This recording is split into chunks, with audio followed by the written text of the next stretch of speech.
câmera escondido em sua casa. E por um truque aí no estúdio, eles colocam você sobre a minha mão.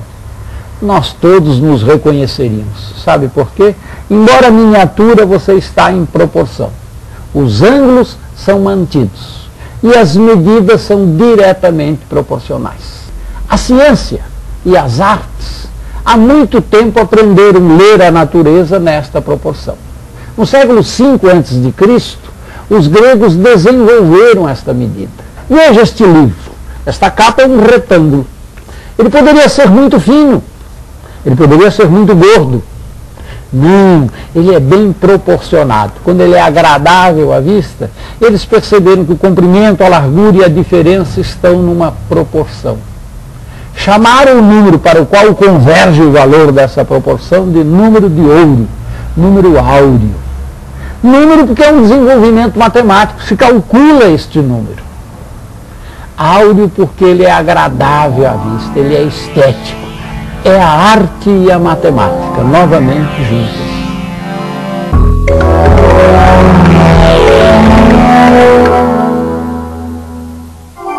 Vamos começar nossa viagem pela Grécia Antiga, uma gloriosa civilização que encontrou o caminho da sabedoria unindo o espírito e a razão. Os gregos adoravam o teatro e nas arenas sofriam com as famosas tragédias ou se deliciavam com as comédias.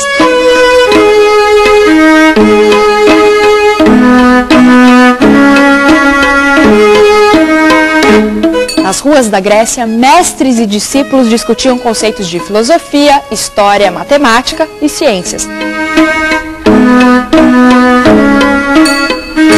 Nas artes, a Grécia teve grandes escultores e arquitetos que fizeram obras incríveis.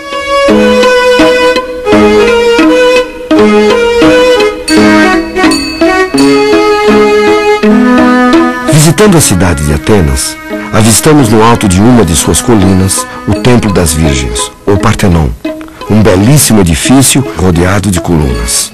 Péricles, o chefe político de Atenas, contratou um dos maiores escultores da Grécia, Fídias, para dirigir pessoalmente a construção do Partenon. Mas afinal, o que isso tudo tem a ver com a matemática? A resposta está nas medidas do Partenon. A fachada do templo é um retângulo em que o lado maior, dividido pelo lado menor, é igual à divisão entre o lado menor e a diferença entre o lado maior e o menor.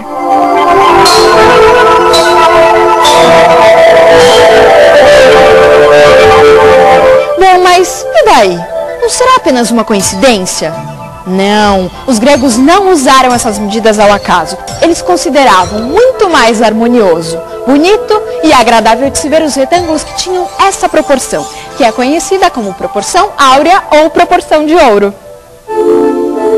Ainda hoje, artistas e arquitetos, intuitivamente, sabem que objetos com essa proporção são os mais agradáveis esteticamente. O número de ouro está presente em incontáveis obras de arte e monumentos arquitetônicos.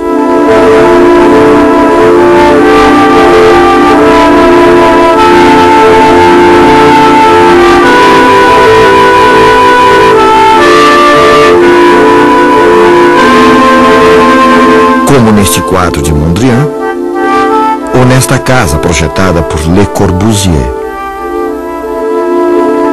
Mas está presente também no pentagrama, símbolo da seita religiosa criada pelo filósofo e matemático Pitágoras.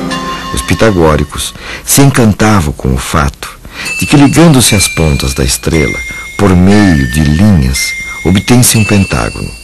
E a intersecção destas linhas em seu interior forma outro pentágono, dentro do qual podemos formar uma outra estrela menor, mas cujas proporções são as mesmas da primeira, e assim por diante. Trata-se, na verdade, de uma propriedade fascinante, mas para os pitagóricos, o mais importante era o fato de que estas mesmas linhas organizam-se segundo a proporção áurea.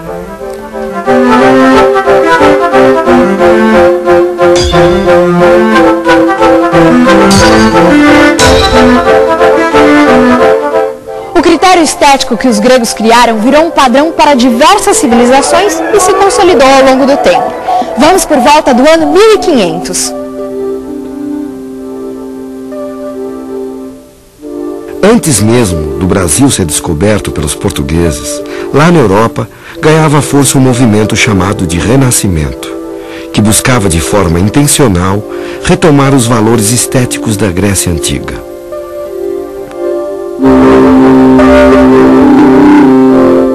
Foi no Renascimento que um dos maiores artistas da humanidade, Leonardo da Vinci, desenhou esta figura, chamada o Homem Vitruviano. Aqui podemos ver a proporção de ouro relacionada com a estrutura ideal do corpo humano. Segundo várias tradições antigas, o umbigo deve dividir o corpo segundo a seção áurea, ou seja, o resultado da divisão da altura total pela altura do umbigo deve ser o número de ouro. Nesse outro quadro de Leonardo da Vinci, chamado São Jerônimo, a figura principal está perfeitamente contida em um retângulo de ouro. Essa técnica foi usada por vários artistas ao longo dos anos, até os nossos dias.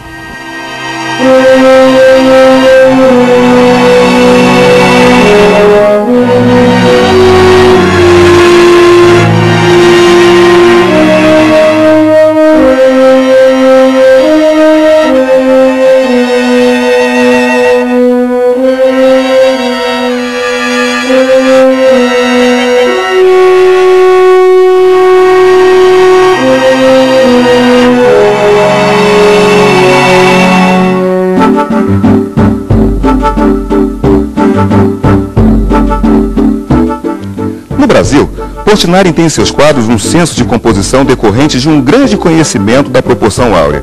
Entretanto, o artista soube usar a perspectiva e a proporção de maneira própria, sem seguir as normas como uma receita. Neste quadro, as linhas da composição conduzem o nosso olhar para este ponto, onde encontramos apenas mais um dos trabalhadores. Numa composição clássica, neste lugar, estaria a figura de maior carga simbólica ou hierárquica da pintura. Aqui encontramos apenas mais um dos trabalhadores e nem seu rosto podemos ver. É uma maneira de usar a proporção com outra finalidade. Para o pintor, nesse cafezal, a figura central é apenas mais um entre tantos trabalhadores. É um quadro do modernismo, mas que se utiliza de instrumentos clássicos e do Renascimento italiano. Na década de 50, o artista romeno-francês Samson Flexor também se dedicou aos estudos da proporção áurea, que marcou fortemente seu trabalho. Partindo das representações figurativas do início de sua carreira, aderiu ao movimento da abstração geométrica e buscou tornar visíveis pensamentos abstratos através do uso de modelos matemáticos em suas pinturas. Flexor quis unir a qualidade puramente pictórica a uma paixão por uma ordem rigorosa. Soube aliar em seu trabalho elementos da sabedoria clássica à ousadia da abstração moderna, tornando-se um dos principais introdutores da arte abstrata no Brasil.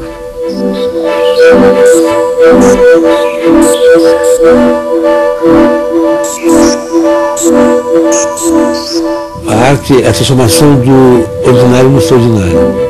E a matemática é a maneira de você, através do ordinário, explicar o extraordinário.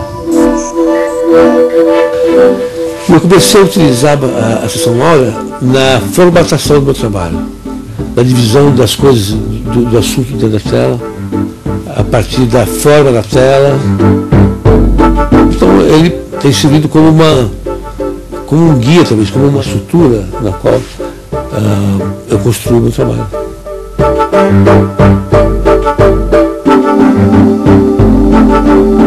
Arquitetos e pintores usaram essas proporções ao longo dos anos, mas ninguém consegue explicar o que as faz tão atraentes e harmoniosas.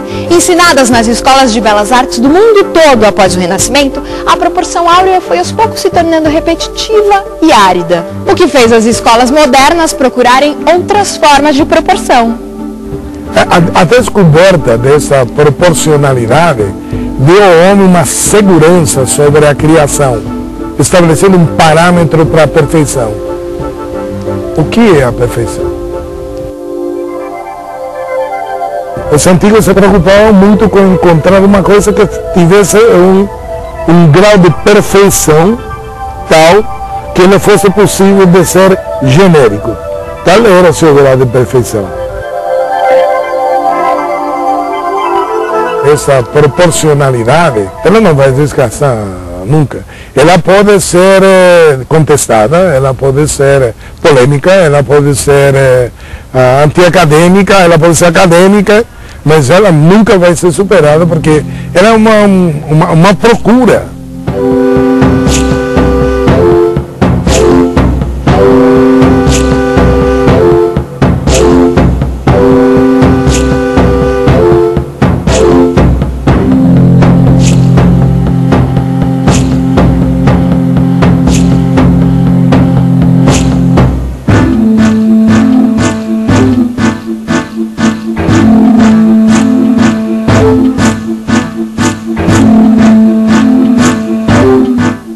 Até nas tribos mais primitivas, você encontra um uso para a proporção, não na consciência geométrica da Grécia, mas absolutamente na especulação plástico-estética da sua produção artesanal.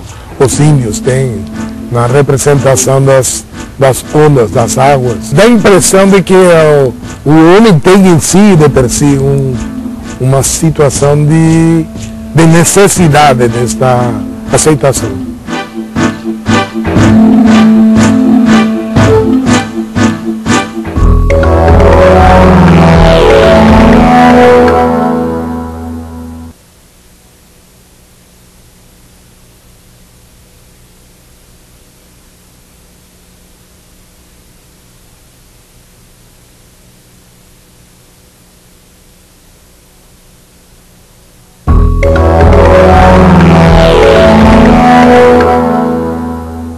Curiosos que são, os matemáticos investigaram a proporção de ouro e descobriram que ela pode ser traduzida por um número.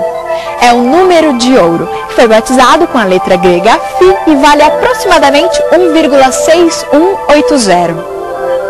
O que o número de ouro tem a ver com a vida da gente? Vamos continuar nossa viagem e conhecer a história de um outro Leonardo, Leonardo Fibonacci, que viveu por volta do ano 1200. Leonardo nasceu em Pisa e era filho de um comerciante italiano chamado Bonaccio.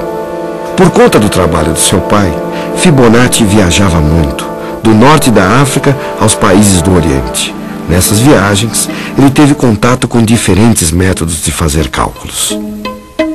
Fibonacci percebeu que a forma hindu-arábica, os números que nós usamos hoje, era mais prática para registrar quantidades e fazer cálculos que a forma europeia, na qual se usavam letras.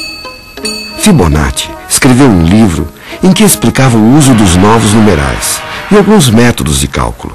O livro continha ainda uma coleção de problemas matemáticos, e dentre eles, um problema sobre a reprodução de casais de coelhos.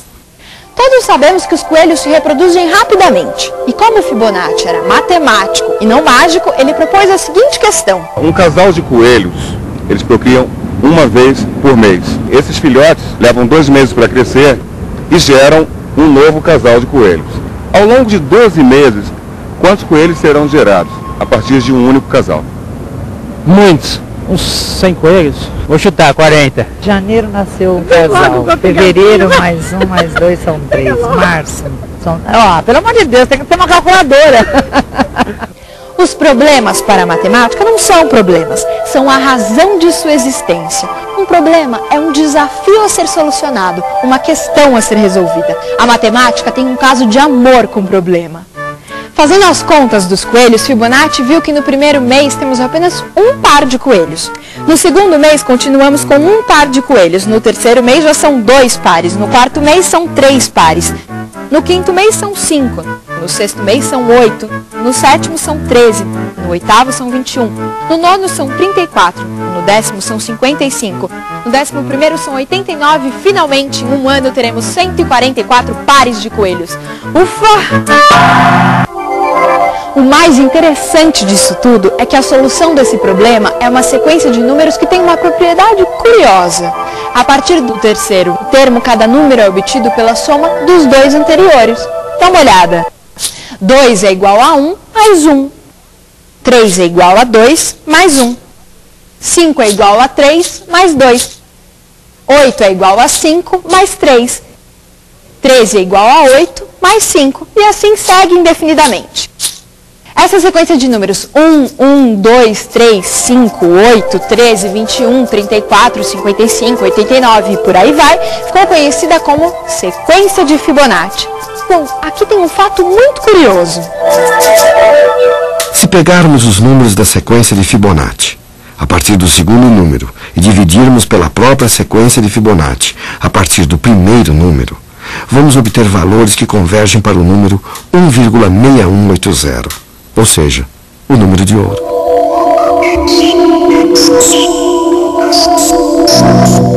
Mais curioso ainda é que algumas plantas e árvores crescem de acordo com a sequência de Fibonacci. Olha só, algumas árvores se ramificam de acordo com os números de Fibonacci.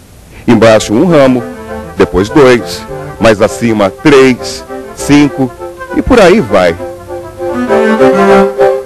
Será mesmo coincidência? Provavelmente não é mera coincidência que a natureza tem algumas sequências de números ou alguns números que são fixos em seus organismos. Então, por exemplo, eu sei dizer para você se uma planta é ou não da família do lírio, mesmo que essa planta venha do Japão ou do Nepal e eu nunca a tenha visto, simplesmente por conhecer o número de pétalas ou o número de estruturas sexuais que essa planta tem. Então eu não sei exatamente dizer se a natureza sabe contar, mas sem dúvida ela segue alguns padrões matemáticos, né, dentro de uma organização que permitem com que a gente, como biólogo, reconheça esses padrões e possa lançar a mão deles para organizar essa natureza da maneira que a gente considera mais conveniente. Dentro dessa concha mora um pequeno molusco chamado Nautilus. E é ele mesmo quem constrói sua casa. À medida em que o Nautilus vai crescendo, ele vai construindo um novo quarto para morar. E cada novo quarto é maior que o anterior, exatamente na proporção da sequência de Fibonacci.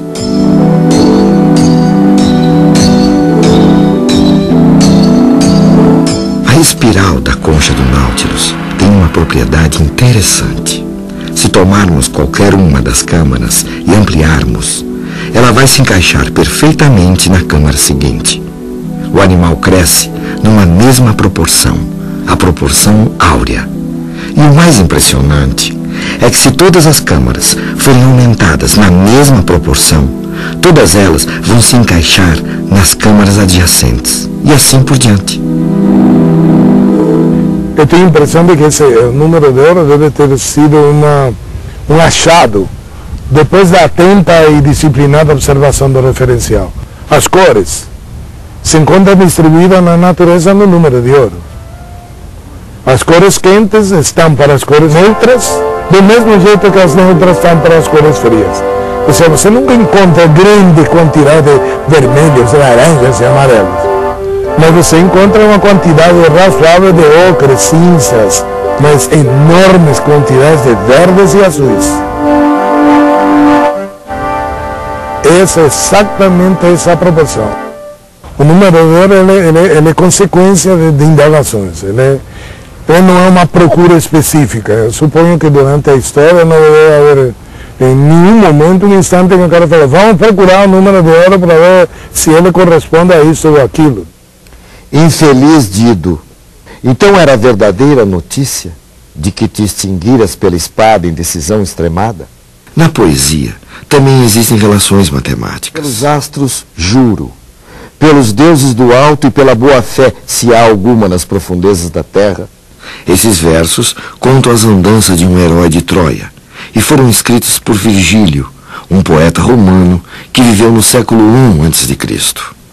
Por lugares desolados e a noite profunda, obrigaram-me com seu comando. Nem poderia crer que minha partida te trouxesse tamanho sofrimento. Virgílio não tinha total liberdade, quando se propôs a escrever a Eneida, de escrever qualquer tipo de poema, porque a poesia nessa época é toda codificada a partir de modelos que são gêneros. Detém o passo e não te substraias ao nosso olhar. De quem foges? Este é o derradeiro momento que o destino me concede para falar-te. Então, o poema tem uma série de formalidades que ele precisa cumprir. Para ser um poema épico. épico. Num certo sentido, tem um assunto, ele precisa falar de guerreiros e de grandes feitos, é essa matéria épica por excelência.